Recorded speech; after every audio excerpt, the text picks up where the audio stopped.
A ver, para mí es obvio que la lectura nos hace vernos y ver a los demás distintos, porque el encuentro, digamos, como que el encuentro que quiere generar el que escribe es un encuentro que solo se puede realizar entre escritor y lector. Y aunque esas mismas dos personas se encontrasen juntos en una habitación, nunca van a poder hacerse sentir lo que se hicieron sentir mediante esa relación parasocial. Tal vez el lector, al conocerse con el escritor, no va a poder sentir nada de lo que sintió sin conocerlo, pero habiendo leído al menos un párrafo o un libro o un escrito sobre ese autor. Aunque no me gusten mucho las presentaciones a modo de CV, me tengo que presentar, ya que soy la que les va a dar esta breve clase. ¿Por qué soy yo la que tiene que dar esta clase? Bueno, porque soy estudiante avanzada de psicología, me estoy por recibir. También soy estudiante de filosofía, soy una lectora voraz y además de eso participé de muchos talleres de lectura, de análisis, de trabajo de texto y tengo también un bagaje artístico, cultural, gracias a mi formación en bellas artes, en artes visuales, así que espero que puedan disfrutar mi humilde aporte, mi mirada y la mirada del psicoincidir que nos da este espacio para poder pensar alguna idea sobre lo que los textos nos hacen.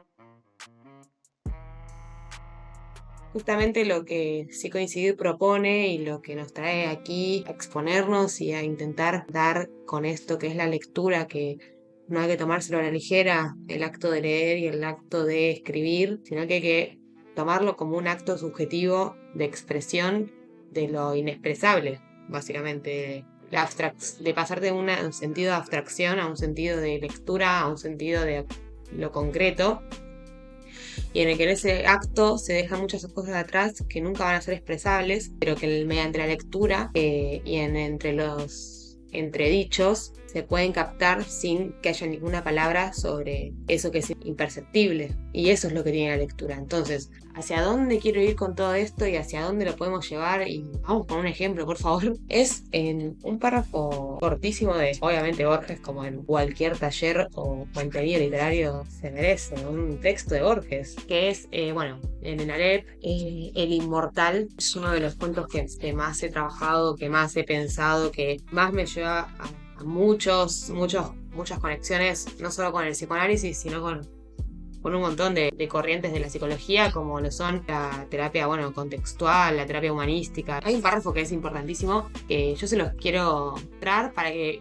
todo esto que estamos hablando y todo lo que se puedan imaginar de la lectura no se puede leer, porque todo lo que hay en la lectura, lo importante de la lectura no es el acto de leer y el acto de entender lo que leímos, sino el sentir eso que no está plasmado en el papel, que es lo que está allá de las palabras, y es ese segundo relato que se construye por detrás de los cuentos de Borges. Ignoremos la poca capacidad de síntesis y vamos, por favor, hacia eso que les quiero transmitir. La muerte, o su alusión, hace preciosos y patéticos a los hombres. Estos conmueven por su condición de fantasmas. Cada acto que ejecutan puede ser el último. No hay rostro que no esté por desdibujarse como el rostro de un sueño. Todo, entre los mortales, tiene el valor de lo irrecuperable y de lo azaroso. Entre los inmortales, en cambio, cada acto y cada pensamiento es el eco de otros que en el pasado lo antecedieron, sin principio visible o fiel presagio de otros que en el futuro lo repetirán hasta el vértigo. No hay cosa que no esté como perdida entre infatigables espejos. Nada puede ocurrir una sola vez. Nada es preciosamente precario. Lo elegiaco, lo grave, lo ceremonial, no rigen para los inmortales. Estructurando la clase entonces y desglosando lo que acabamos de leer, primeramente voy a dejarles lo que yo pienso y después lo vamos a unir con otro autor para poder estructurarlo no solo desde la mirada de Borges, sino también desde otras miradas. Primero lo que yo pienso es que frente al sufrimiento, siempre frente a la pérdida, frente a que somos inútiles, a veces vulnerables, es decir, todo lo que nos ponga enfrente de la muerte, porque la muerte no es solo la muerte en sí, como, bueno, la pérdida de la vida, ¿no? Sino también hallarnos humanos, porque la muerte es hallarnos humanos, es hallarnos que no podemos todo, hacer todo lo que queramos, que justamente somos finitos, en algún momento vamos a morir y por eso no podemos hacer todo lo que nos propongamos en la vida, pero eso justamente es una fuente de alegría y no una fuente de tristeza para que frente a lo que yo les estoy diciendo se angustien, sino que se alegren, porque va a ser que no importa que elijan, aunque conlleve una castración, también va a conllevar una alegría, porque eso que decidieron va a ser más valioso. Si se pudiera elegir todo lo que queramos, todo carecería de valor, ya que todo se puede hacer y todo se puede vivir. Yo lo quería relacionar un poco con el existencialismo, bueno, una corriente filosófica muy interesante, pero no quiero adentrarme demasiado ahí, sino que, bueno, tomé un fragmentito de este libro que es súper cortito y lo súper recomiendo, que dice, el hombre es el único que no solo es tal como él se concibe, sino tal como él se quiere. ¿Y cómo se concibe después de la existencia? ¿Cómo se quiere después de este impulso hacia la existencia? El hombre no es otra cosa que lo que él se hace. Este es el primer principio del existencialismo. ¿Cómo lo relacionamos con Borges y con este párrafo que leímos de El Inmortal? Bueno, Borges nos presenta dos modos de ser ante el tiempo. El mortal, es decir, que para nosotros, simples mortales, valga la redundancia, nos puede resultar angustioso, ya que vamos a morir, pero justamente el más suertudo para Borges va a ser el mortal, porque el inmortal, como leímos en el párrafo, es una persona tétrica, triste. El mortal que vive cada instante con intensidad porque sabe que es irrepetible, y el inmortal cuyo exceso de años disuelve la urgencia de sus actos. ¿Cómo vivir en un mundo en donde nada de lo que hagas es valioso? Va a ser un poco radical decir eso, ¿no? Pero todo es valioso porque vamos a morir y es único e instantáneo y no dura para siempre. Por eso podemos disfrutar de los momentos de la vida. Sartre, en el existencialismo es un humanismo, como les leí, afirma que la existencia precede a la esencia. Somos libres y responsables de forjar nuestro propio sentido y esa libertad se vive en la tensión de nuestra finitud. Es decir, nosotros somos libres y somos responsables y formamos, en realidad no tenemos ningún objetivo de prefábrica, digamos, como podría decir alguna religión, o nosotros mismos, como que podemos preguntarnos siempre en mi vida, ¿tiene sentido? ¿Cuál es el sentido de la vida? ¿Hacia dónde tengo que ir? Bueno, Sartre te dice, soltá eso, o sea, no hay ningún sentido. La vida no tiene sentido. Pero más que preocuparte o angustiarte frente a que la vida no tiene sentido, deberías alegrarte porque sos dueño de tu vida y el sentido se lo puedes dar vos. Y justamente le puedes dar un sentido porque vas a morir. Entonces, Sartre, al plantear un existencialismo ateo, nos saca la inmortalidad como deseo, al igual que Borges. Es decir, Borges te dice, no desees ser inmortal, no importa si por una religión o porque como el personaje de este cuento en el que él, bueno, un poco de resumen, busca esa inmortalidad mediante una historia mítica en la que si vas a buscarla a cierto lugar, como que encontrabas como el pueblo de los inmortales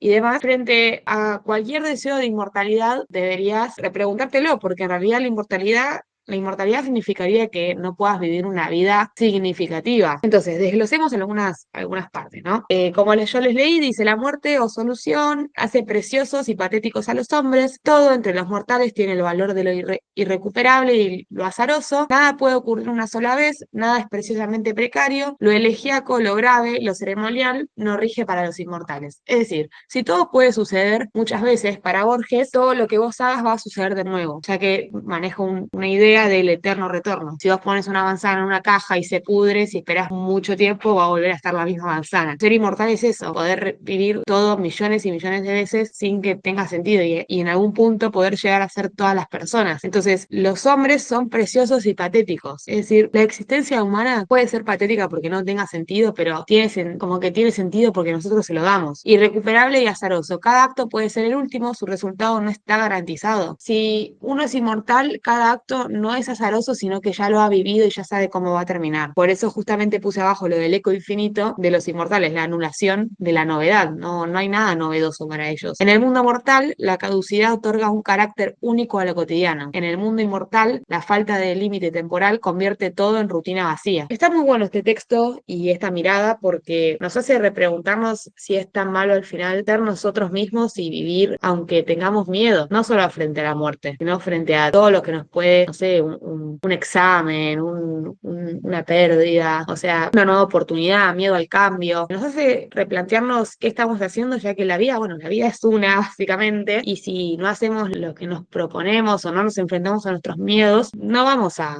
volver a repetirlo, pero tenemos suerte de eso, porque si pudiéramos volver a repetirlo, entonces no tendríamos lo azaroso y lo valioso de habernos quedado o haber dejado ir algo. Entonces, para ir cerrando, nuestra proyección vital encuentra urgencia en sabernos limitados. ¿Cómo vamos a proyectar una vida si sabemos que tenemos por delante millones de años? La finitud no es un obstáculo, sino el motor que da sentido a nuestros actos. Y para mí, acá lo irónico y lo paradójico es que la muerte es el motor de la vida, al fin y al cabo. El saber que vamos a morir nos lleva a vivir. La enseñanza que nos dejan estos autores, y con todo esto quiero decirles que nada de esto lo dice, no, nada de esto está en la lectura, o sea, a simple vista no está, obviamente que se puede captar esta idea, pero lo hermoso de la lectura, al fin y al cabo, es desglosar y pensar y sacar nuestras propias conclusiones de todo esto. Obvio que, por favor, déjennos los comentarios y hablen con nosotros, mándenos mensajes para saber también qué opinan ustedes. Pero justamente es eso, el construir conocimiento, no solo leyendo y repitiendo lo que dice algún texto o algún dato, sino también construyendo en comunidad las ideas sobre lo que tratan estos cuentos. Y una frase que les dejo, obviamente, de Freud: entre tales ilusiones ocupa un lugar destacado las esperanzas relativas a la inmortalidad personal, pues pertenecen al conjunto de las creencias que la humanidad ha formulado para defenderse de la angustia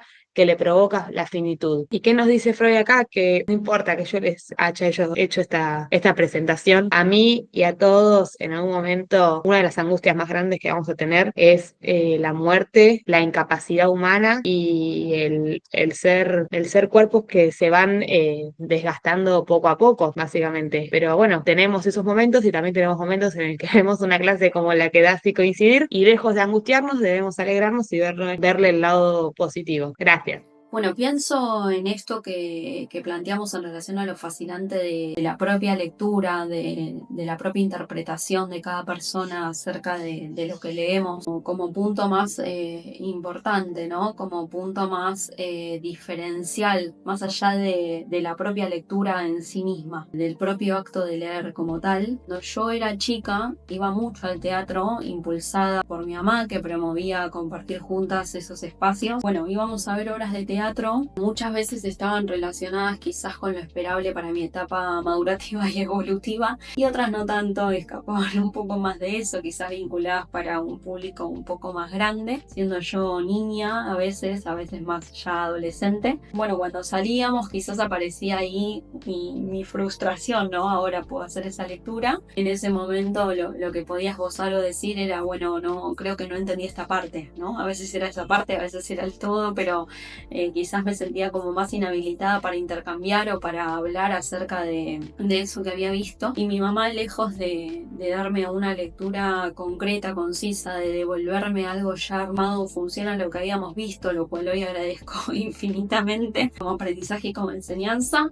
Bueno, lo que hacía era regalarme un libro. La obra estaba basada en ese libro y muchas otras no, o sea, era un libro que estaba desvinculado de la obra de teatro en sí, pero bueno, cuando lo leía me daba cuenta de que había un punto de encuentro entre esas dos tramas, entre esos dos puntos de inicio, conflictos, situaciones, desenlaces. Había algo que se conectaba, ¿no? Que se podía desglosar, que se podía entrever casi en forma de subtítulo, como esta lectura de un poco más allá de lo literal. Ya me daba el libro y me decía, ya lo vas a entender. Y así fue. Pude entender y tuve un montón de situaciones en mi vida en las cuales pude haber reflejado en situaciones de la vida cotidiana aquellos puntos de encuentro con esa obra de teatro o con ese libro, con aquella lectura que había tenido en su momento y que quizás no podía darle una interpretación más allá de lo literal y lo pude haber reflejado en la vida cotidiana, lo cual es lo más fascinante del arte, ¿no? Digo, de la lectura, del teatro, poder estar uno en una situación cotidiana, como quien dice voy a comprar al supermercado, y encontrarte, verte en una escena en la cual hay algo que está sucediendo ahí, o hay algún tipo de posibilidad de acción tuya que tiene que ver con eso que en algún momento viste, escuchaste y leíste, ¿no? Eso para mí es lo más fascinante, y es a su vez una herramienta que nos llevamos a accionar en muchas situaciones. Una herramienta leída, escuchada, adquirida, internalizada, que se puede poner en práctica, y a mí realmente me huele la cabeza. Así que bueno, eso es lo que rescato de la lectura, ¿no? Del encuentro con esas páginas, con ese texto, del encuentro con lo que podemos ver en una obra de teatro. Ya lo vas a entender de mi madre, que en ese momento no lo entendía, ni siquiera entendía el por qué. Ya lo voy a entender y no lo puedo entender ahora. Y bueno, claramente era una enseñanza de vida, ¿no? Que trascendía ese momento, y que lejos de ser un recorte de ese instante, era un para siempre. Siempre vamos a estar entendiendo y comprendiendo. Hay otras cosas que van a ser un poco más tarde cuando las podamos entender, pero nunca es tarde para entender. Aunque sea tarde, de algo nos va a servir, o sea, algo nos vamos a llevar. Si no sirvió para esa situación vivida, va a ser para otra, porque probablemente o quizás vamos a transitar algunas situaciones parecidas y enseguida vamos a poder tipificar y decir, bueno, yo en otro momento de mi vida actué e hice esto, impulsado por aquel pensamiento o aquella creencia, y hoy lo puedo ver desde otro lugar, desde otra perspectiva. Eso es lo que rescato de este acto fascinante del leer.